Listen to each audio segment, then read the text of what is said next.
میرے کریم صلی اللہ علیہ وسلم آپ جب زمزم شریف کے پاس آئے نا تو آپ نے فرمایا یہ جو زمزم کا پانی ہے دنیا پر جتنے پانی ہے سب سے افضل پانی زمزم کا پانی ہے. اور آگے پتہ کیا فرمایا؟ اس کے اندر اللہ نے بیماریوں سے شفا رکھی ہوئی ہے. بیماریوں سے. تو مجھے پھر ایک چھوٹی سی بات کہنے دو. میں نے کہا یہ میرے کریم نے فرمایا؟ کہا بالکل. تو میں نے کہا یہ کنواں آیا کہاں سے، بنا کیسے تھا؟ جی حضرت ابراہیم علیہ السلام نے ایڑی مبارک رگڑی وہاں سے نکل آیا. تو میں نے کہا جو یہ حضرت اسماعیل کی ایڑیوں سے کنواں نکلے وہ اس کے اندر تو شفا ہے. وہ مدینے کے راستے میں جاتے ہوئے 2-3 کنویں جن میں نبی پاک نے خود اپنا لعاب دہن ڈالا، کلی مبارک کر کے ڈالی ہے. ایک نبی کے یہاں قدم کی برکت ہے اور وہاں نبی پاک کے لعاب کی برکت ہے. تو جیسے یہ شفا والا ہے ویسے وہ بھی شفا والے ہیں. اس لیے ان کو بیر شفا کہتے ہیں، اس لیے بیر روحہ کہتے ہیں، اس لیے بیر غرض کہتے ہیں. بولو تے صحیح نہ سجنوں. یہ محبوب پاک صلی اللہ علیہ وسلم کی برکات ہے. بس اللہ ہمیں سمجھنے کی توفیق عطا فرما دے. دوستو محبوب کریم صلی اللہ علیہ وسلم آپ جب جلوہ گری فرماتے نا، ادھر سنیے یہ باتیں آپ کے لیے بڑی فائدے مند ہوگی. نبی پاک علیہ السلام زمزم شریف کا پانی مبارک کا ڈول مبارک لیتے. حضرت ابن عباس فرماتے ہیں میں نے ایک مرتبہ پیش کیا، میرے کریم نے کھڑے ہو کر زمزم شریف کا پانی نوش فرمایا. کھڑے ہو کر. اب ادھر دیکھیے زمزم کا پانی کھڑے ہو کر پینا سنت ہے، بیٹھ کر بھی آپ پی سکتے ہیں. اور باقی جتنے پانی ہیں وہ بیٹھ کر پینے ہیں، بیٹھ کر پینا سنت ہے. وہاں آپ کھڑے ہو کر نہیں پی سکتے. بٹھے پہ گئے ہو. اچھا سنیے یہاں پر آپ کو آج کل کی تازہ میڈیکل رپورٹ بھی آپ کو بتاتے ہیں. آپ گوگل سرچر ہیں، آپ سرچ کریں زمزم کا پانی کھڑے ہو کر پئیں. یہ حضور نے فرمایا. آخر انگریز سر تو کرتا ہے نا بھیا، مسلمانہ دے نبی نے آنکھیں تے وچ گالتے ہے نا. اور اگر کسی سے روکا ہے تو کیوں روکا ہے؟ وہ اس نتیجے پر پہنچتی ہے جو حضور نے فرمایا اس کی اصل حقیقت اور وہی ہوتا ہے جو میرے مصطفیٰ فرما گئے ہوں. اب وہ کہتے ہیں کہ عام جتنے پانی ہوتے ہیں نا ان کے اندر بھاری پن ہوتا ہے. بھاری پن جب یہ بندہ کھڑے ہو کے پیتا ہے تو یہ اپنے بھاری پن کی بدولت جب آپ کے پیٹ میں، جزاک اللہ، سیدھے جائیں گے نا آپ کے پیٹ میں، تو ادھر دیکھیں یہ جو پانی ہے یہ ڈائریکٹ آپ کی کڈنی کو بھی اٹیک کر سکتا ہے یعنی گردیاں نو، اور یہ جگر کے اندر داخل ہو کے آپ کے خون کا جو سسٹم ہے کیونکہ وہ خون پیدا کرتا ہے نا تو اس کو بھی یہ متاثر کر سکتا ہے. اسی طرح آپ کی جو پتا ہے اس کو بھی اٹیک کر سکتا ہے، اس میں پتھری آ جائے گی، پتا بڑھ جائے گا، آپ کو سانس کی بیماری لگ جائے. کھڑے ہو کر پانی پئیں گے تو انجی سمجھو جی میں تسی کوٹھے تو بغیر پوڑیاں تو چھلانگ مارنی ہے. بچ گیا نہیں تو کچھ نہ کچھ ہونا ضرور آ. بولو تے صحیح نہ یار. یہ ان کچھ تشریح ہوندی جنہوں نے اپنے لفظاں بھی کرنی پہنی، پنجابی جو بولدا بیٹھا. ہاں اچھا دوسری بات، جب آپ زمزم پیئیں گے آپ نے کھڑے ہو کے پینا تو کہا وہ زمزم کا پانی بھی تو ڈائریکٹ پیٹ میں چل کے گرے گا. تو کہا گرے گا تو صحیح پر اس کے اندر باقی پانیوں کی طرح بھاری پن نہیں ہے. یہ رحمت والا ہے، یہ برکت والا ہے، یہ اپنے اندر سافٹنس رکھتا ہے. یہ بالکل جیسے کہتے ہیں ایزی اینڈ ہیپی پانی ہوتا ہے. یہ جب سیدھا چل کے گرتا ہے تو اس کو گردے میں جانا چاہیے تاکہ اپنی برکت داخل کر کے گردہ سدھا کرے. اس کو جگر میں جانا چاہیے تاکہ ہمارے خون میں داخل ہو کے ہمارے خون کو برکت عطا فرمائے. اس کو ہمارے پتے تک جانا چاہیے تاکہ جو ہمارا پتا ہے اس کو شفا مل جائے. کوئی بھی پانی کھڑے ہو کر پیئیں گے اس کے نقصانات ہیں، زمزم کھڑے ہو کر پیئیں تو اس کی برکات ہی برکات ہیں. اب دیکھیے اتنی بڑی برکات زمزم کو اللہ نے عطا فرما دی. جزاک اللہ میرے عزیز. اتنی بڑی برکات اللہ نے عطا فرمائی تو میرے سجن پھر زمزم کو ویسے پیو جیسے مصطفیٰ جان رحمت نے عطا فرمایا. اچھا بھائی ادھر دیکھیں آپ کو ٹورے آلے ہو تو انہوں میں ایک گل ہے جی کرا اللہ کر کے تسی مدینے ٹور جاؤ اور تو اڈے اندر نہ شوق پیدا ہوئے تو گل کرے آجے اکھے ہون کی سناؤں ہیں. میں نے کہا جی مصطفیٰ جان رحمت صلی اللہ علیہ وسلم کا ایک فرمان ہے اور پہلے آپ وہ سنیے آپ کو لطف آئے گا. میرے کریم خاتم النبیین علیہ السلام نے فرمایا، مفہوماً حدیث سنا رہا ہوں، فرمایا لوگوں یہ جو زمزم کا پانی ہے، حضرت شاہ جی آپ دی توجہ، علماء آپ دی توجہ، جو زمزم کا پانی ہے فرمایا مومن اور منافق کے درمیان فرق کرتا ہے. ہم نے یہ سنا ہے نا کہ ذکر علی جو ہے یہ مومن اور منافق کے درمیان فرق کرتا ہے. کہ منافق کر اور سن نہیں سکتا کہ مومن رجدا ہی نہیں. ایسا ہی ہوتا ہے. آپ دیکھ لو ایمان والوں کا حال کیا ہے. لیکن ہم وہ مومن ہیں جو علی کا ذکر اس خوشی سے کرتے ہیں کہ واہ علی تیرے تے بھی لکھا سلام, پر تیرے جڑے پہلے تیرے تین امام نے نا, ابو بکر پہ بھی سلام ہو گئے, عمر پہ بھی سلام ہو گئے, تے عثمان کو بھی سلام ہو گئے. ہم اس انداز سے حضرت علی کو مانتے ہیں. لیکن بات کہیں دور نہ چلی جائے. جیسے مولا علی کا ذکر مومن اور منافق کے درمیان فرق کرتا ہے, میرے نبی نے فرمایا یہ زمزم کا پانی بھی مومن اور منافق کے درمیان فرق کرتا ہے. یہ روایت ہے. پوچھا وہ کیسے؟ فرمایا منافق زیادہ پی نہیں سکتا تو مومن رجدا ہی نہیں. اللہ اکبر, اللہ اکبر. بات سمجھ رہے ہیں نا آپ؟ بولو ذرا پیار سے. یا رسول اللہ, یا رسول اللہ. اللہ. ویسے تو درس قرآن ہے پر سارے پیسے کاری تصدق نے سٹنے نے باقی انہوں کی ہویا ہوئے مدینے جاؤ انشاءاللہ. محفل بھی ہو خرابے دے پیسے بھی ہوئی سٹے تے سبحان اللہ بھی ہوئی آنکھے. بولے ہو نا سبحان اللہ, کیا کہتے ہیں آپ؟ اس لیے ذرا توجہ کیجئے. آپ کو سمجھ آ رہی ہے میری بات کی؟ کوئی نہیں آ رہی. دھیان کیجئے میری جان. میرے حبیب پاک صلی اللہ علیہ وسلم نے فرمایا یہ زمزم کا پانی. اچھا میں نے نا حضرت شاہ صاحب جس بندے کو یہ روایت سنائی ہے نا, وہ بعد دے وچ بہ جاتا کولر کولو کہندا میں اج اپنے آپ نو چیک کر کے ہی جاواں گا. مذاق تو ہی نہ, وہ پھر اپنے آپ نو چیک کر دے. میرے ساتھ کئی مرتبہ جب میں یہ روایت سناتا ہوں نا تو حاجی پھر بیٹھتے ہیں. اچھا یہ میں آپ کو ایک طریقہ بتاؤں زمزم پینے کا. جب آپ نے حرم شریف کے اندر داخل ہونا ہے نا تو آپ کا جی چاہتا ہے کہ میں 2-4 گھنٹے اتنے کڈا. پھر زمزم پتہ کیسے پینا چاہیے؟ ایک میں اپنا تجربہ بتا رہا ہوں. جاتے ہی ایک گلاس پیو, موج مارو, وہ آپ پہ تھوڑی دیر تو بعد خود بخود ہضم ہو جاتا. جی کیا برکت ہے قسم خدا دی. تھوڑی دیر تو بعد پھر اٹھو, 15 منٹ 20 منٹ آدھا گھنٹہ, ایک گلاس پھر پی لو, پھر موجاں, پھر جلے تھوڑا جا محسوس ہو پھر پی لو. تسی بھاویں 3-4 گھنٹے رہو انشاءاللہ تواڈے مطلب وہ جویں ہوندا نا بھی پیشاب دی حاجت نہیں ہوئے گی.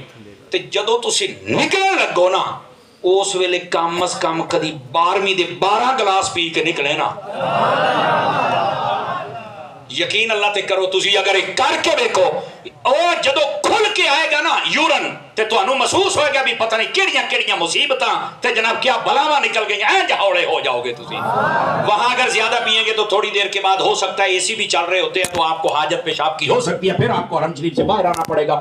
تو اس سے بہتر ہے کہ ایک انداز کے ساتھ پہلے پیتے رہے 2-4 گھنٹے, جنی دیر دل کردا ہوتے رہو, طواف کرو, اپنا موج مارو. اور طواف میں جیسے نماز میں وضو شرط ہے ویسے طواف میں بھی شرط ہے. سمجھ آ رہی میرے دوستوں کو؟ تو یہ انداز پانی پینے کا ہونا چاہیے. باقی رہ گئی گل اپنے آپ چیک کرنا ہے. یقین کرو میں نے جب پہلی مرتبہ دیکھا تھا تب 12 گلاس میں آپ پی گیا سی نا. تے کیا بات, سبحان اللہ. اللہ تو انو سارے انو توفیق عطا فرما چھڑے. اور یہ صرف زمزم کی صرف یہ تھوڑے برکت ہے, آگے بھی ہے.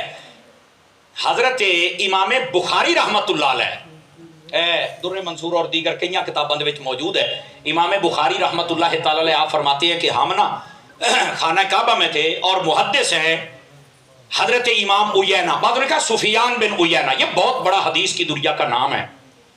آپ بیٹھے تھے مکے میں خانہ کعبے میں اور آپ نے ایک حدیث سنائی. ادھر ویکھے تو میں شوق دساں کہیں دا ہوندا ہے. آپ نے حدیث بیان کی کہ زمزم کا پانی بندہ جس نیت سے پیتا ہے اللہ تعالیٰ اس کو پورا کر دیتا ہے, جس نیت سے پیے. ایک بندہ اٹھیا, وہ گیا زمزم دے کنویں تے پانی پیتا تے واپس آیا, کہندا شیخ محترم جی آپ نے حدیث بیان کی تھی زمزم بندہ جس نیت سے پی اللہ پوری کرتا ہے. کہا بالکل. فرمایا میں اٹھ کے پانی اس نیت نہ پیتا کہ تسی مینوں 100 حدیثاں سناؤ گے, ہن میری نیت پوری کرو.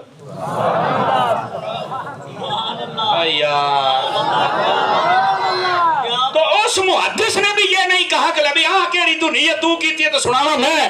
انہیں آکھیا سونیا پھر میں تینوں حدیثاں ہنے سنا چھڑنا تے گل ہی کوئی نہیں نا. اور یہ یاد رکھیے اس بات کو, بڑے بڑے علماء نے لکھا ہے اس بات کو, اور میں ابھی ڈائری میں نے یہ حوالہ لکھا ہوا ہے. یقین فرمائیے, توجہ میری طرف رکھیے. علماء نے لکھا حضرت امام اعظم کے پاس جو اتنا علم ہے پتہ کیسے آیا؟ فرمایا جب یہ زمزم پینے لگے نا تو ان کے پیش نظر یہ حدیث تھی کہ زمزم پیتے وقت جو بندہ جو نیت کرے دعا کرے اللہ قبول کرتا ہے. آپ نے دعا کی یا اللہ مجھے اعلم العلماء بنا دے, یعنی جتنے علماء ہیں ان سب سے زیادہ علم مجھے عطا کر دے. فرمایا اللہ نے ایسی دعا قبول کی, یہ امام اعظم کو سارے اماموں کا بھی امام بنا دیا ہے اللہ تبارک. اور علامہ ذہبی نے ایک ایسا واقعہ لکھیا، انہیں زمزم دی گال ٹوری ہے تو پھر چاس لو نا یار تھوڑی جہی ہیں۔ علامہ ذہبی نے اس بات کو لکھا، وہ فرماتے ہیں کہ ہمارے ساتھ ایک شخص تھا اور وہ دین کے ساتھ بڑا شغف رکھتا تھا، کہا کہ ہم جب وہاں پہنچے چند دن گزرے تو اس بیچارے کو نا فالج کا اٹیک ہو گیا۔ اب جب اس کو فالج کا اٹیک ہوا تو بڑا زبردست ہوا، بڑا پریشان ہم بھی کہ کیا بنے گا۔ اس نے نا اپنے خادم کو کہا کہ جا نا زمزم دی بوتل تے کیویں یا کو پانڈا یا ڈول جڑا ہوندا او تے لے کے آیا نا، وہ لے آیا۔ تو وہ علم دین پڑھنے والا طالب علم بھی تھا یا محدث ہے جو بھی، انہیں نا اپنی دوات دے وچ زمزم دا پانی پایا اور قلم ڈال کے نا تو ایک آیت سورۃ الحشر کی لکھی، وَلَئِن شِئْنَا لَنَذْهَبَنَّ بِالَّذِي أَوْحَيْنَا۔ اے آیت اگے توڑ اے لکھی، لکھ کے نا تے او جڑا باقی ڈول سی او دے وچوں کاغذ پا کے جویں بندہ تویز نہیں پیندا اس طرح وہ پی گئے، اللہ تعالیٰ نے شفا عطا فرمایا۔ لو جی فالج ہونا گیا۔ پہلا نقطہ یہ نکلا کہ تویز لکھنا بڑا پرانا طریقہ ہے، بزرگاں دا طریقہ ہے، ناجائز نہیں ہے، جائز ہے اور اس سے شفا بھی ملتی ہے۔ اور دوسری بات، اللہ نے جب ان کو شفا بخشی نا اور وہ پہنچے خانہ کعبہ کا طواف کرنے کے لیے تو وہ بیلی جڑے سن نا باقی سارے ساتھی انہوں نے دیکھا، اوئے اے بندے نو فالج ہویا سی تو آپ کمرے چھڑ کے پھر ایتھے پھردا ہے۔ او پوچھا اللہ نے تمہیں کیسے شفا دی؟ انہوں نے کہا زمزم۔ ہائے ہائے ہائے ہائے، اللہ نے زمزم کی برکت سے مجھے شفا عطا فرما دی ہے۔ بلکہ شفاء الغرام کے اندر علامہ فاسی نے اس بات کو لکھا ہے، ہاں وہ فرماتے ہیں ایک شخص تھا جس کا نام تھا عبداللہ اور اس کی آنکھوں کی بینائی چلی گئی۔ وہ جب خانے کعبے میں گیا کہندا مینوں ذرا زمزم دے کھوہ تے لے چلو نا، پہلے کنویں سے پانی خود نکالا کرتے تھے، سمجھ آ رہی ہے؟ یہ تو اب ہے سارا سسٹم، وہ سارا اب بھرنا پڑتا ہے، ورنہ پہلے سب خود بھرتے تھے۔ اب کسی کو شاید پتہ بھی نہ ہو کہ زمزم دا کھوہ ہے کتنے کر کے۔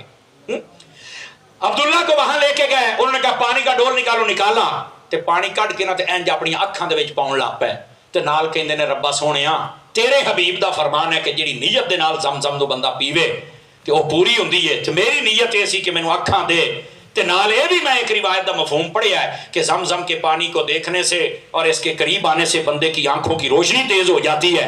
تو یا اللہ میری نیت دے مطابق میں نے پھر اجر عطا کرنا، با یہ کرنے کی دیر تھی اللہ نے دونوں آنکھیں ہی روشن فرما دی تھی۔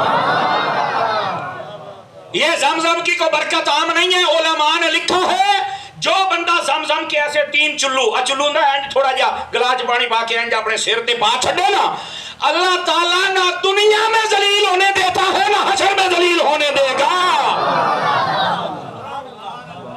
ہمارے بزرگوں کا یہ طریقہ رہا ہے، وہ اپنے ہاتھ دھوتے ہیں زمزم کے ساتھ نا، اینج ادھر ویکھیا دے کہندے نے یا اللہ میرے ہتھاں نو زمزم لگ گیا، میرے ہتھاں نہ ہن کوئی قتل نہ ہوے، میرے ہتھاں نہ کدی ظلم نہ ہوے، میرے ہتھاں نہ کدی ناپ تولے چ کمی نہ ہوے، میرے ہتھاں نہ کسی دا حق نہ ماریا جائے، آئے صدقے جاواں اینو کہندے جے۔ پھر وہ اپنے چہرے پر پھیرتے یا اللہ اے زمزم دا صدقہ جی میں ایتھے چہرہ نورانی رکھیا، حشر دے وچ بھی نورانی رکھی ساڈے چہرے۔